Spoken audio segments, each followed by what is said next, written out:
Liza Soberano at Enrique Hill matagal nang hiwalay. Ayon sa mga ulat at mga kumakalat na issue, kinumpirma ni Liza Soberano sa isang hindi pa nailalabas na panayam noong Marso ng taon ng 2023 na naghiwalay na sila ni Enrique Hill noong Oktubre pa nung taong yon. At hindi na nga sila nakikitang magkasama after that month sa kadahilanang hindi na nga sila officially in relationship.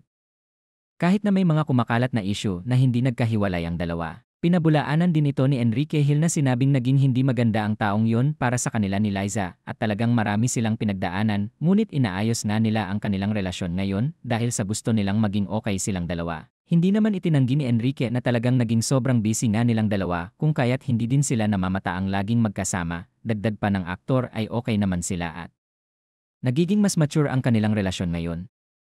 Sa isang ulat noong Hulyo 2024, nakita silang magkasama matapos ang mga tsismis ng hiwalayan. Kung kaya't naging kumpirmasyon na din ito na dumaan lang sa hindi pagkakaintindihan ang dalawa at masaya na sila ngayon sa kanilang relasyon at mas nagiging tahimik nga sila sa pagbahagi ng mga ganap sa kanilang relasyon na nirerespeto naman din ng kanilang mga tagahanga.